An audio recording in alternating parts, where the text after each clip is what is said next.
So today I want to share with you guys a video that we never uploaded. And this video was filmed at the end of last year. Now back during this time we were doing a lot of documentary style videos and we were really trying to pursue maybe something more like a TV show version of After Prison Show with either people's stories and struggles after prison or maybe even individuals who were preparing to have to go serve time. Back during this time we introduced Richie, who's currently locked up right now. A guy by the name of Jeremy, who we've unfortunately lost contact with. Also, Dave with the dreads, who's locked up as well. Well, this individual that you're getting ready to meet today is an older gentleman by the name of Herman.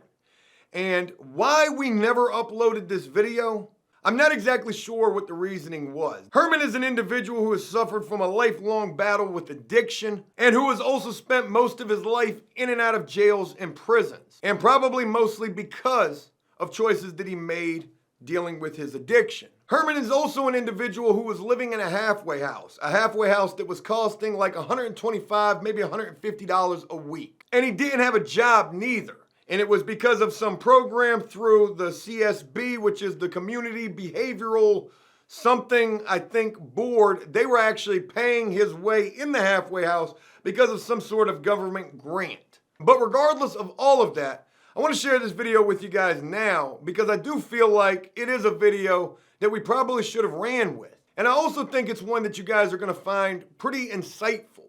Herman definitely drops a little bit of knowledge on us in relation to what his struggle with addiction has been like. He also shares a pretty crazy story that took place because of his addiction. And he also talks about these little odd jobs that he was doing off of Craigslist that I think you guys might find kind of interesting as well. And it was because of the fact that I had just recently ran across this video file of this video that we never used that got me really wondering, I wonder what happened to old Herman. And with that, I'm going to try to see if I can find this guy, get back in contact with him, and possibly be able to bring you guys an update on where he currently is now. I just can't guarantee that I'm going to be able to do that because I have no idea if I'm going to be able to get in contact with him. But we're getting ready to share this video with you guys because anybody who has dealt with addiction can probably relate to at least some of what this guy Herman shares with us. And it is my hope that by sharing this video with you guys, that you do find his story somewhat insightful and also interesting. So, it's with mentioning all of that I'm getting ready to introduce all of you to Herman and also his story. I hope you enjoy. My name is Herman Butler. I'm from Newport News, Virginia. I was raised in California, Los Angeles, California. I have been in and out of the prison system through most of my adult life. I also struggle with the addiction of cocaine. I started off at an early age as far as being confined, incarcerated, and it actually started off with me gambling on the streets of Los Angeles. I stayed there for a brief time, which kind of gave me an introduction of how the system worked. I went there for various things through my adult life, burglary, robbery, a lot of violence. My addiction took me there, and my anger issue as far as my mental health has taken me to places where it was quite dangerous. I have been to some of the major penitentiaries in California, Soledad, Folsom, San Quentin, even the thing called the SHU program in Pelican Bay. I did a 9-month stay there based on my behavior and getting into it with the correctional officer at the Chesapeake Penitentiary. I have spent a lot of time in and out of the system. A lot of it has a lot to do with my addiction and a lot to do with my anger problem, and sometimes this is my situation as survival. I regret all the time that I spent there. You can never get none of that time back. Went through a lot of things, learned a lot of things, and taught some things as well. I still find myself at this age of 56, 2019, in and out of jail again. And the majority of that is not being able to comply based on my addiction, knowing that I will be subsequently given a dirty test. So with that attitude, I just did what I did and never, how how could I say, I never took recognition of the problem that drugs was giving me, to a point I was allowing myself to be incarcerated time after time based on my selfish addiction. You know, Herman, you mentioned the fact that violence played a big part in your incarceration, or in the story of you being incarcerated for a large majority of your life. Are you a violent offender? Somewhat. My crime never really based up on me doing really any physical harm to certain individuals, but I would say that my past and my upbringing exposed me to a lot of physical violence, just growing up in the city of Los Angeles. And then I actually had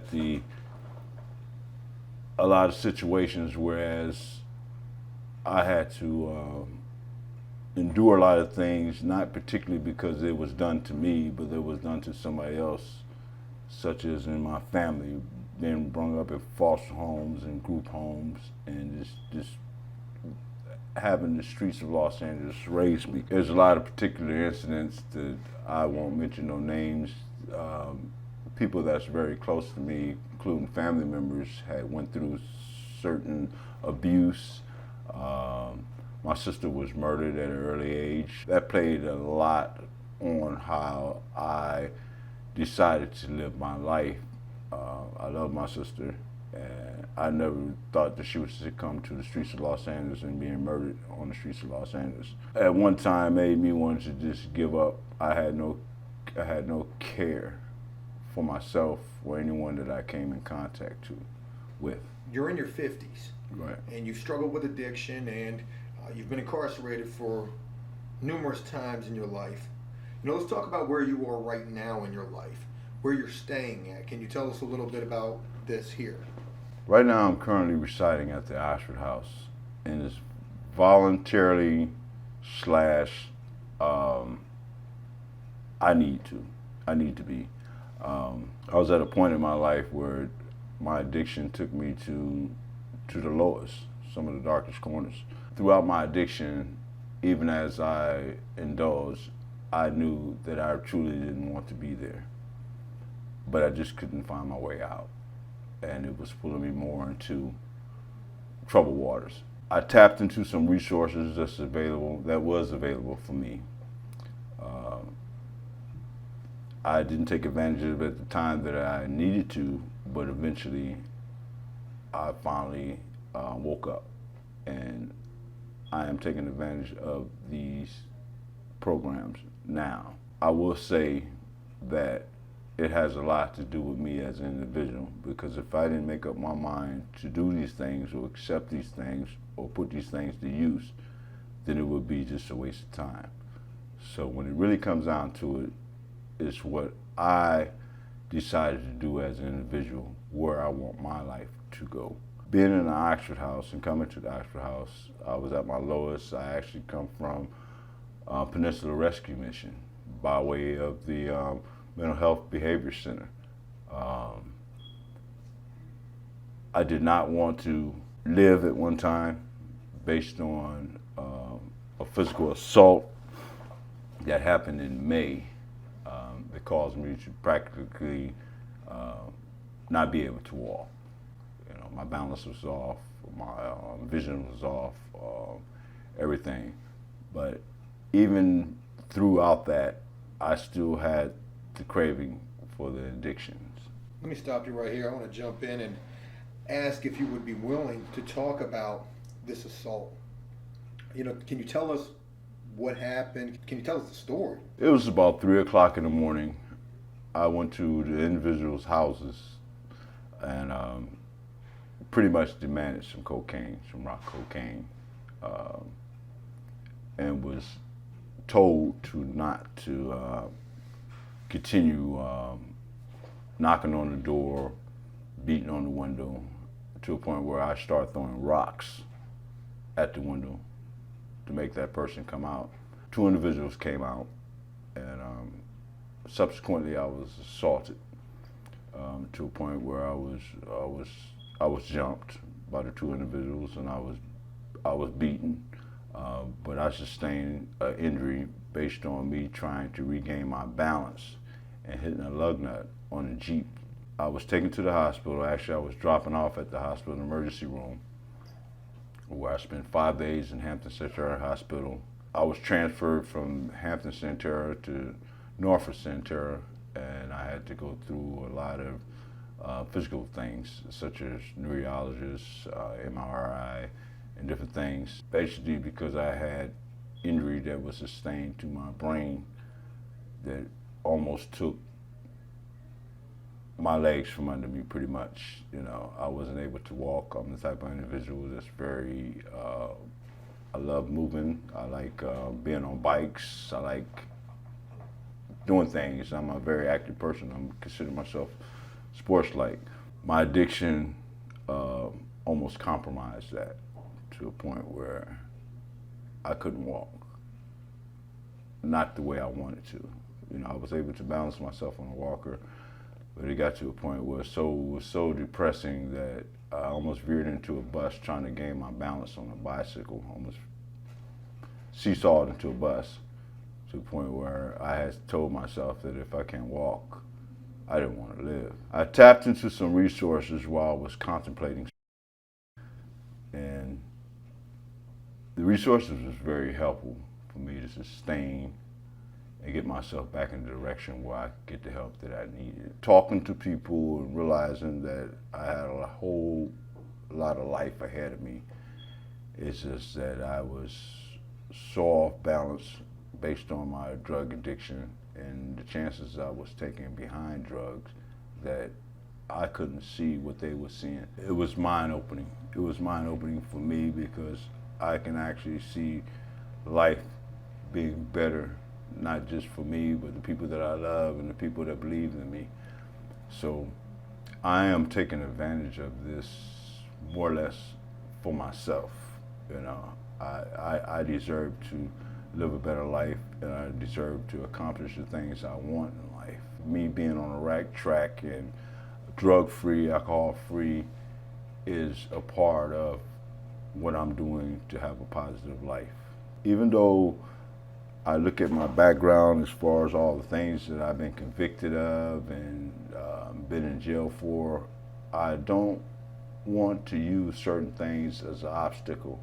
Now, I'm not going to the bank and tell them that I want to be a bank teller based on my convictions. I know there's jobs that's available to me based on what I presented and what I know in life. So I don't set my goals to a point where they're going to be disappointing and devastating. You know, it's just not for me. It's not for me. I have 5 grandkids now, and I want to be a part of their life. I like to see them at an adult age before I leave this planet, and I like to accomplish some things that I should have accomplished a long time ago. Housing, career, the wife, you know. I have kids, you know. There's other things. There's a lot of fun left in me, and I want to be a part of enjoying that. Let's talk more about the Oxford House, because we haven't talked about what this is, and you know, explain to us more about what the Oxford House is and how this works. The Oxford House is a self-governing. It's not. I wouldn't say it's a facility. I would say it's a residence made up of a group of men or a group of women that pretty much staff their self. Now they're held accountable based on we have drug testing that's available for 24 hours a day. Any member could come to me and ask me to submit to a drug test. This is a sober living environment. Is this a halfway house? It could be used as a halfway house. The Department of Correction uses it as a halfway house. The CSB uses it as helping someone to be sustained and stable to get their life back in order. For the majority, it's a sober living environment. And the soberness is based on you. It's not that you're going to come through this door and you got this staff that's going to work on your addiction, that's something you would have to have that's instilled in you, something you would have to already have ready to do before you get in or before you pass that door. Now, we believe in the fact that somebody can relapse, but there's consequences for that as well. What are the consequences? The consequences of submitting to a dirty urine is you have 4 hours to actually pack your stuff. Oh, so you get kicked out. You're gonna leave. You're gonna leave. It doesn't make no difference if you have no place to go or you have somewhere to go. You will no longer be fit to live in the Oxford House if you test positive for any drug or alcohol. You've been here for how long now? I've been here since August the 1st to be exact. I'm on a time schedule basically because somebody is paying, CSB is paying my rent. And they have limited funds. There's a grant that's set aside to help people try to get their life back in order through mental health challenges, through drug addiction, and they have a limited time to help you. So, and forgive me for jumping in here, but I do want to, touch base on the facts here. You had mentioned addiction was a big part of your struggle, but you took it upon yourself to reach out and to seek resources in the community that could potentially help you. Through those resources, this was available to you, and those resources actually helped you get into this residence, this Oxford House, and have helped to pay for you to be here. But that time is running out. Right. The time is definitely running out. You definitely want to take advantage of the time that's given. You want to be able to jump off one ship and maybe onto land, but you do not want to jump from a ship and directly into water and not knowing how to swim. I use them words because you need to take advantage of the time that's given. You need to have your mind made up if you want to continue using drugs or you don't. And if you decide to tap into some help, you should have your mind made up, and the decision should be within your mind that drugs is no longer a part of my life. With what we're doing today, this is basically the introduction of Herman. So we want to be able to follow you wherever you go on your journey. Your journey is really about the fact that you've been in this Oxford House since August. And in that time, you've been able to work on your sobriety. How has that struggle been for you? I want to say the struggle has, it's an easy walk right now for me. I'm not going to fool myself and tell myself that I would never have that desire again. It's a day-to-day choice you make. I could be a yes away from my addiction. I exercise my mind along with my spiritual feeling. I know that's not the life for me. I've been in that life. I know how that life is. And I know where that life would probably come to an end. With the talk of welcoming the challenges, you're dealing with a challenge right now. Right. You've been here since August, and we've talked about your time running short at this Oxford House. How much help are they going to continue to provide to you? And you say that could potentially, or might only be, maybe through the month of December. In this time that you have, talk about what you're doing in an effort to either find work or prepare for what comes next after the Oxford House. Well, at the beginning of me residing here, I already had some things that was set up in place that I actually never took advantage of. Employment is a big deal. I don't care what you're doing in life. If you're not retired or going to school or at an age where you don't need a job, you need a job. I know I need a job. I don't want to say that I got complacent based on the help that I was given, but You did. I have, in a way.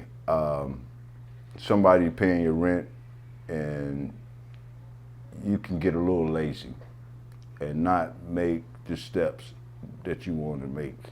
I would have to say to myself that I have to motivate myself to a point of where I need to take myself out there and start knocking on doors instead of waiting on doors to just automatically open.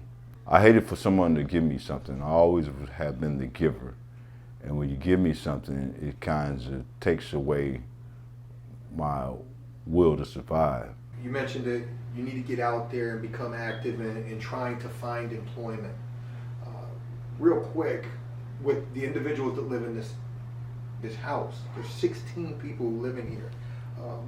You know, is everybody in here working? I would imagine everybody's in a different boat, but are there opportunities in the house where maybe one guy can help another guy in terms of a job? And that's a good question. The 6 weeks of me being here from the beginning, I actually had a gentleman, his sister owns a company, flooring and painting, and I laid around here for 6 weeks, and I was pretty prudent on trying to get a job. It just didn't present itself at the time, and I ended up going with them for about a week, and I set my hopes on the shipyard. I applied with 3 different agencies, and they pretty much held me on hold as far as getting in there, as background check, different things they had to do to make sure I was the right person for the job. With that, I kind of got big-headed, so to speak, and I told the person that was employing me that I was anticipating on having another job, so I didn't want to switch over permanently, you know. Then I want to say that I got to a point where I was making 15 bucks an hour, which is not much money, but it's a lot compared to a lot of places. So I didn't want to just settle for the $7, $8 an hour job. It wasn't adequate. I don't want to say that it wasn't, because anything is better than nothing. And right now, I am at nothing. So for me to get a fry job at a fast food restaurant, if something else come available, then that's what I should do. I should put my pride to the side and take advantage of the steps I'm going to make in life. You know, I want to ask you this as well. With the fact that you're not working, you know, what do your days consist of here? Talk to me about what you do during the days, and also, you know, how do you support yourself here with probably limited to 0 funds? I apply for a lot of jobs on email, and I'm constantly looking on email, and I also go on Craigslist gigs. I had found some odd jobs that was adequate for me to go ahead and do. One particular job was a lady needed help moving her business because she's moving to the mountain. She wanted some drywall done. I never did drywall a day in my life, but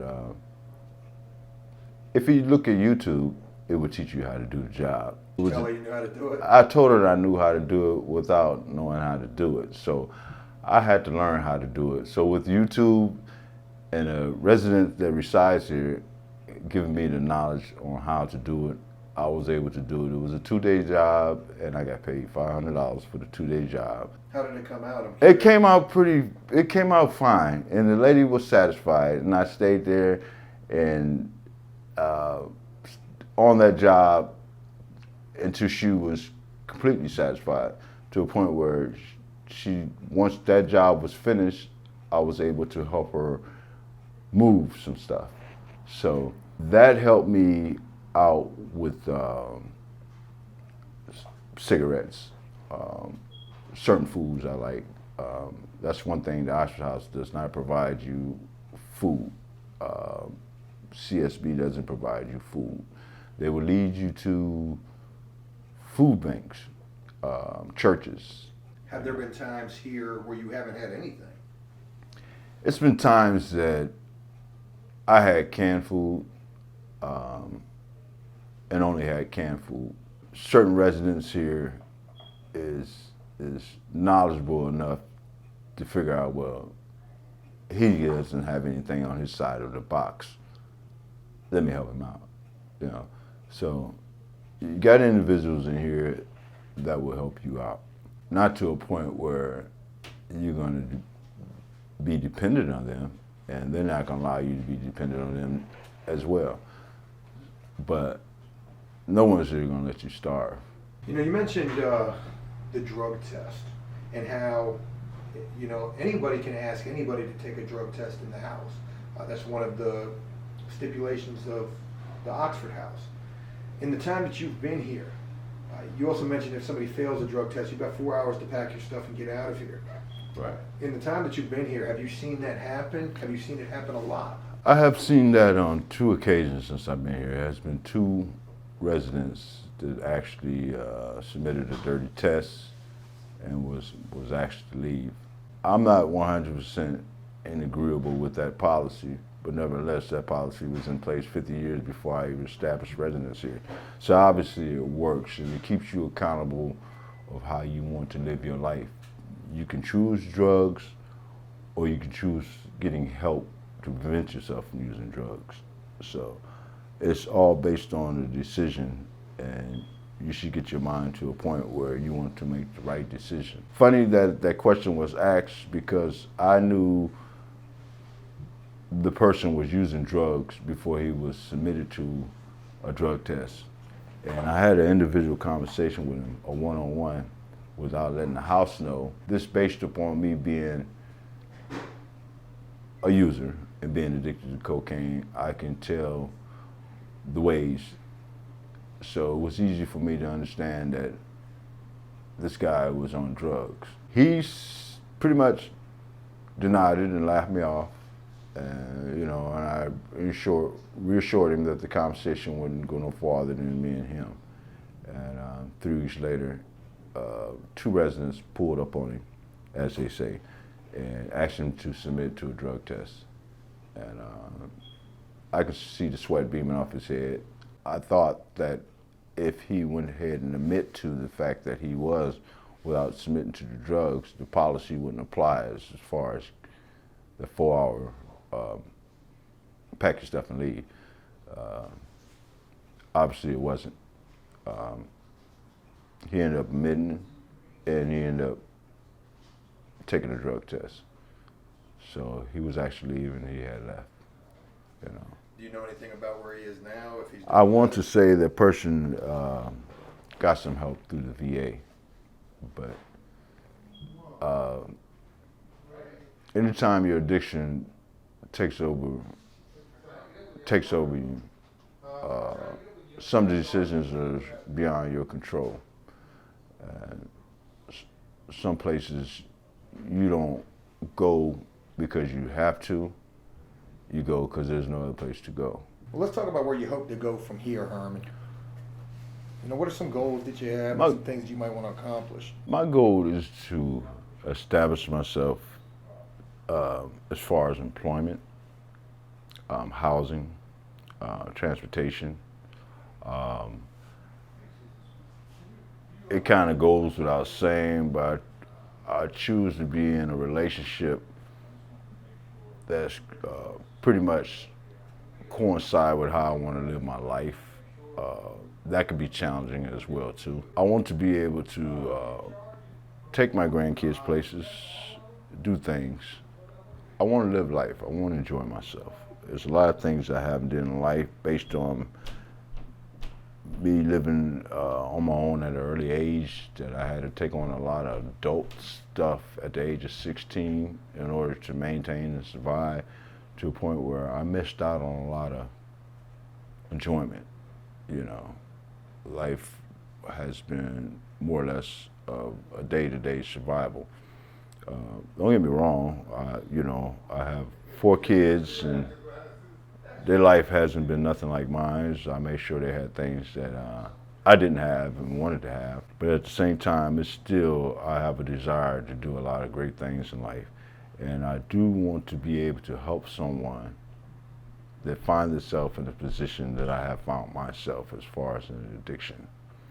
That's one of my goals, is being able to go to places where part of me, in my quest to maintain my sobriety, I feel like as though I have to reach back and help pull someone else.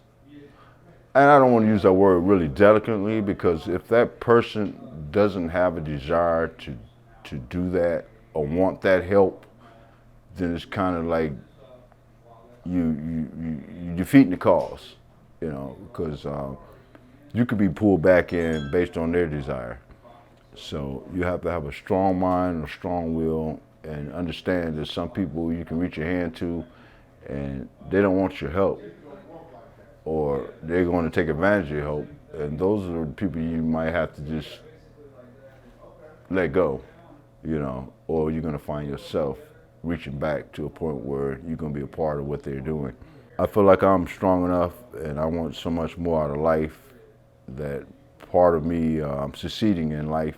My goal and my purpose is part of helping somebody else make it through what I have made it through.